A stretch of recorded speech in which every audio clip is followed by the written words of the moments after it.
Diha sa Juan Kapitulo 19 adto ra ko sa bersikulo 27 nag-ingon nga inahan ani ang imong anak tan-awa ang imong inahan lahi day siya sa akong nakitan.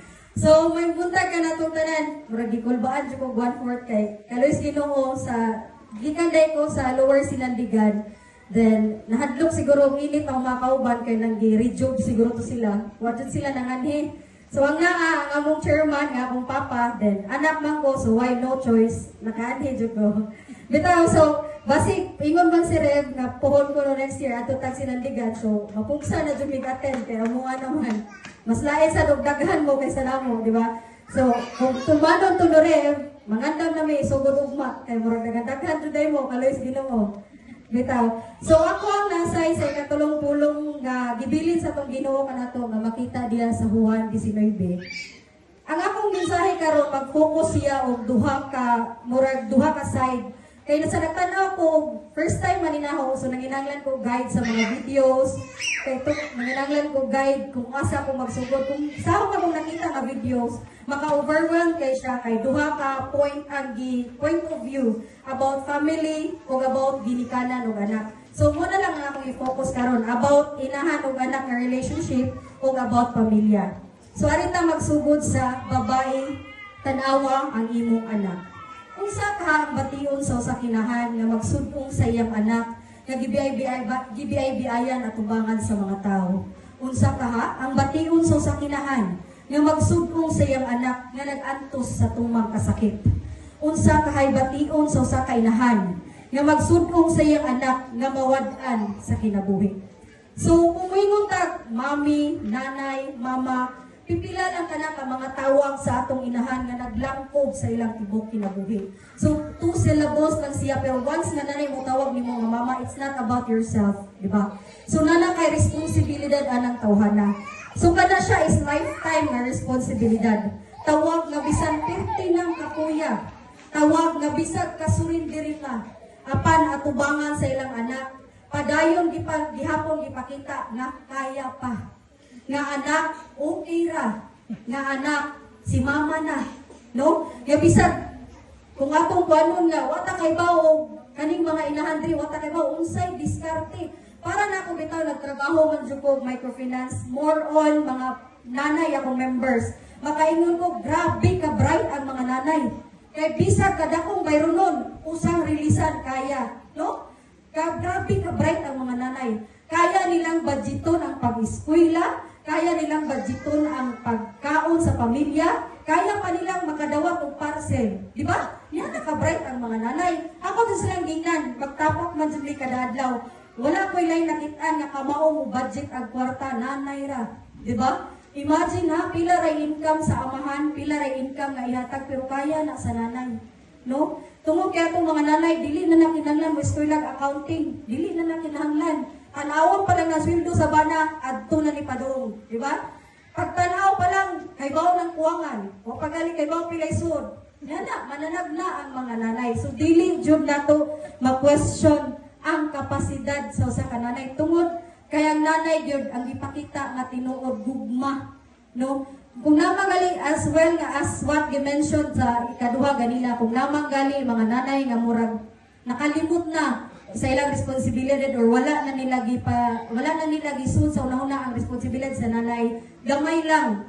Pero kung mag-istud jud tag tinuod nga ginikanan, gugma gyud. Gugma nga walay maka-question. Pareha sa gibati ni Maria. Walay bisan usa kanato mag-question sa gugma ni Maria sa iyang anak nga nagsudkong kung unsa ang gibati ni Jesus. Nahigugma siya nga nawad-an siya choice kun dili sa pagdawat sa hitabo ni Jesus.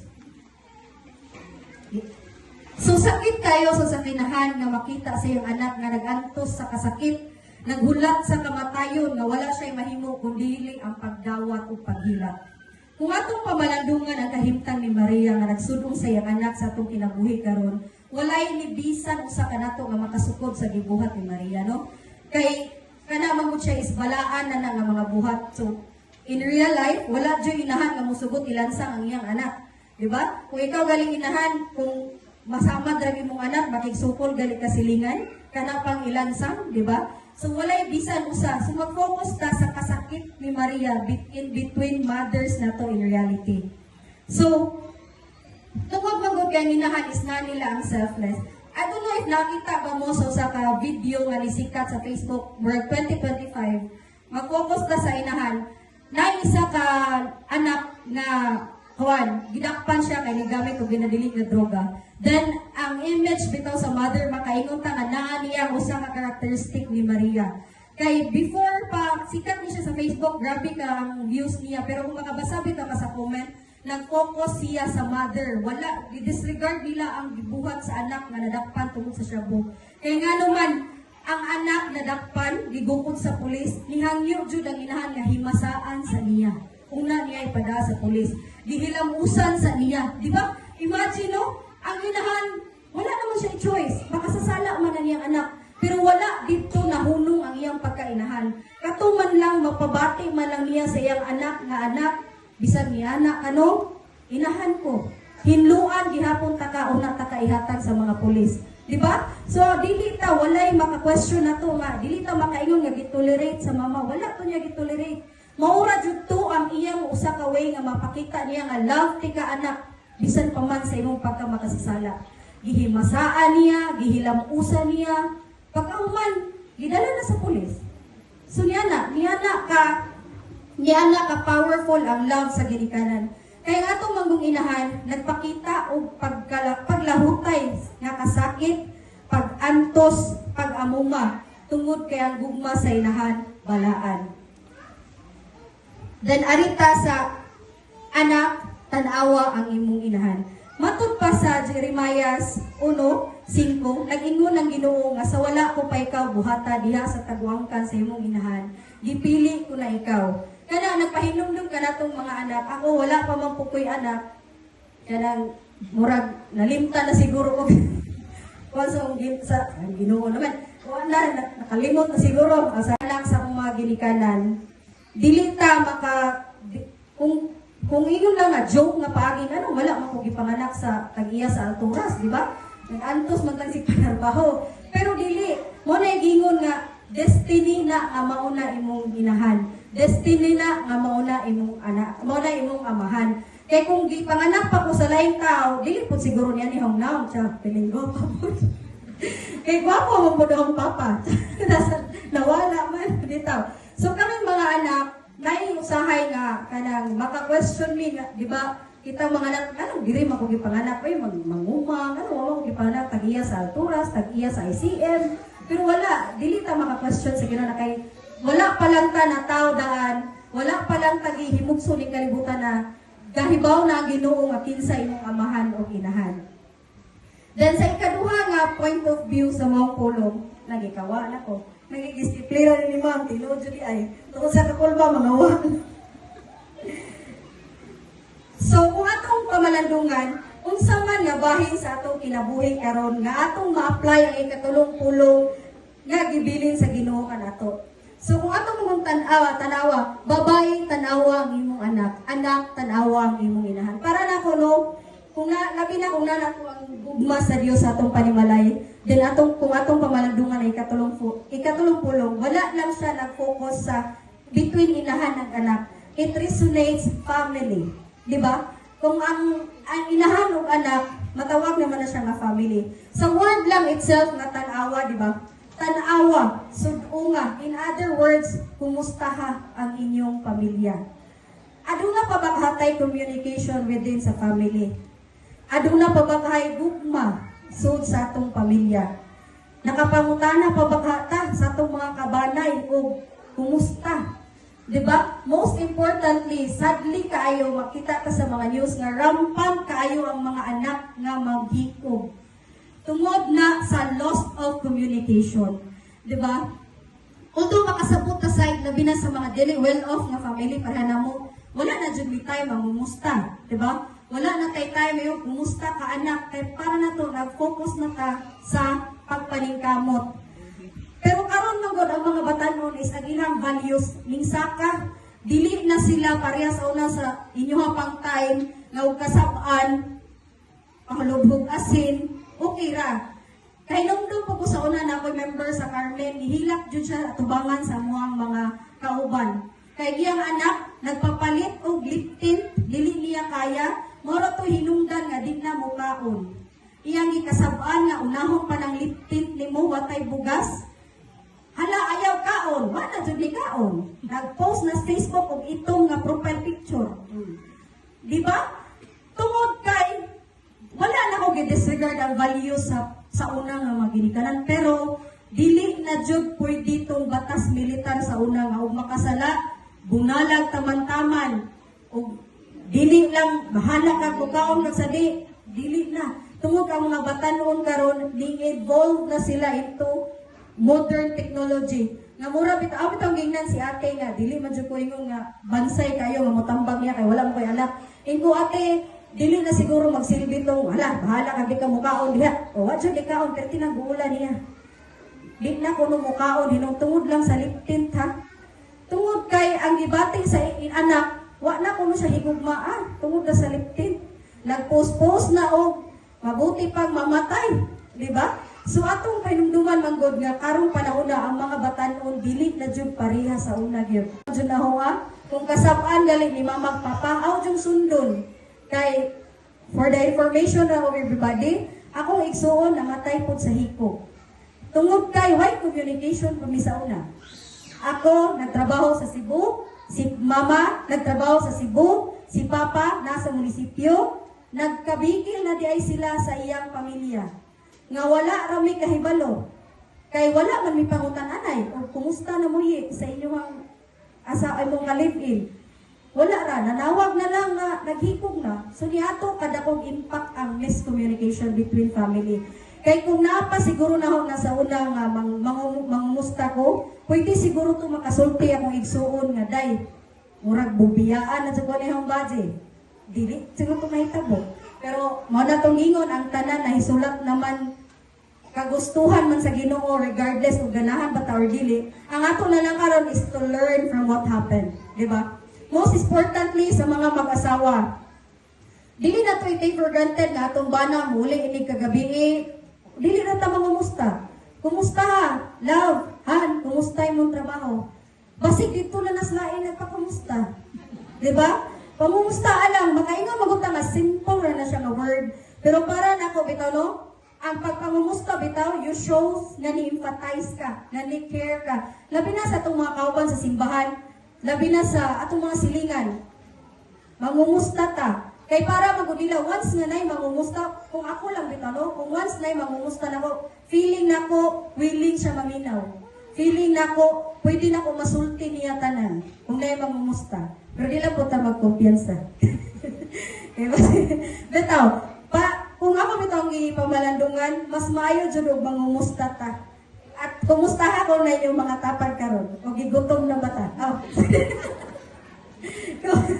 Kung kumusta, bitaw. Usa na sa challenge nato tanan kami. Bisag ako, challenge na namo po sa among pamilya. Kumustahon dyan nato atong members of the family. Labi na, dili lang siguro to mag-value sa kwarta nga ihatag sa anak, kwarta nga ihatag sa kanang atong bana, or atong mga anak, kumusta imong pag-eskwela, nakauyab na ba ka, o nakauyab na, kumusta na mo, na ba? Kay dili naman po pwede ron nga, dili mag-uyab-uyab. Bitaw hila na papa sa una nga, mabitaw ni eskwela ko para makauyab ko. Pero dapat responsibilidad natong mga anak, responsibilidad jud. Dapat ka mao jud ta maglantaw sa sakripisyo sa atong ginikanan. Ako wala man jud ko ispektuhi sa akong mama. Mo ana ra nas mama, ikaw gusto kang maglisod. Hala, hamag. So ginanga bikoy. Ako bitaw challenge na ko sa mga batanon nga human jud tag eskwela. Human jud kay kung dinatagalan katong kwa daghan jud paninggamutan nga mobaws ka sa atong ginikanan. Usa na ka lalis na mo sa una between sa kauban kay ngano kuno mobaws ko sa akong ginikanan. Nga responsibilidad kuno sa ginikanan nga pa eskwelahan. Haong gingnan nga kay haong gingnan nga responsibilidad man sa namong mga anak nga mobaws ni. Kung ikaw anak ka nga nagtan-aw sa kalisod sa imong ginikanan, inhanglan pa baday ka ingnon. Kung ikaw anak ka nga nahigugma sa imong ginikanan, inhanglan pa baday ka ingnon, di ba? Kay ang mga ginikanan ay uban ma-pride, dili mangayo. Kanang papa din na mangayo. How kung mama, only this pod. Only this pod. Pero kanang papa di dyan na mangayo. So, para nako responsibilidad natong mga anak. Dili ta maingon nga inyo man ang responsibilidad nga pa-eskwelahon may dili oy. Nganong mo ana man ta, dak utang ka bubuton na nato. Kung utang ka bubuton, bayaran kay utang man, di ba? No? So mo na challenge nako sa mga anak nga pareha nato. Nga di man kaya dinagko, ginakmay lang. At least as makaingon ang ginikanan nga wala may pasagdi sa among mga anak. Kay bisan pa man sa mga kalisod na to karon, dapat anaa jud ang pamumusta between family members, between church members. Kay basi pa sa giingon ni Sir kanina nga naamang god sa asa na to gikawa na lagi ko.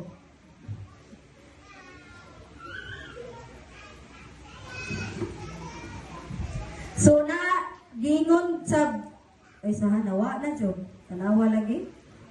Sumatot pa sa pulong sa Ginoo, magtinabangay o maghiligugmaay kamo aron kalinaw kanunay maghari. Peace. Mauna ang gusto sa Ginoo nga makita sulod sa atong panimalay. Peace and unity between family members. As what mentioned is sa first nga pulong ganina, grabe na ang gera karon. So wala man tay mahimo sa gera kay dili man walay usa ka nato nga makatabang mga to. Ari man lang sa atong pamilya, mahunong ang maong gera. Mag-start ta sa foundation sa nation, family. Mahunong man lang ang atong panag-away, mahunong man lang ang atong panagbikil, magbungol na, inig pamasiyo, pasiyuan ra, dili gali ang dahon. Atong hunong muna, mag-start ta sa atong pamilya. Then kung okay na atong pamilya, start ta sa silingan. Nga murag lisod-lisod jud himuon. Bisan ato. Lisod-lisod himuon, pero kung nanato ang spirit sa Ginoo, kung nanato ang gugma o kanang grasya sa Ginoo, kaya na natong tanan. So dili lang na hagit para ninyo, hagit pula namo dito sa Lower Silandigan. Tungod kay ang gusto sa Ginoo is restoration. Atong i-restore ang nawala, nalimtan or purposely gilimtan nga mga relasyon within sa atong family or bisan sa atong kauban sa simbahan or atong kasilinganan. Atong ibalik ang panahon nga okay pa ta, nga okay ra, walay pa nagbingkil sa usag-usa o para kanila naata. Dili man naingon nga financial nga naata kanila, at least tambag man lang. Kung dili kaya ang financial, pero mas maayo o makapabaylo mo. Maghuwat ra gilisan bitaw. So panaghiusa o pagatiman, kini nagpahinumdum kanato sa pagatiman sa usag-usa o pag-inunungay. Physical man or spiritual nga aspeto sa atong kinabuhi. Ilay pinagayod sa mga nagkinahanglan o ang pagkahimong pamilya diha at tubangan sa Dios. Atong i-restore or atong ibalik.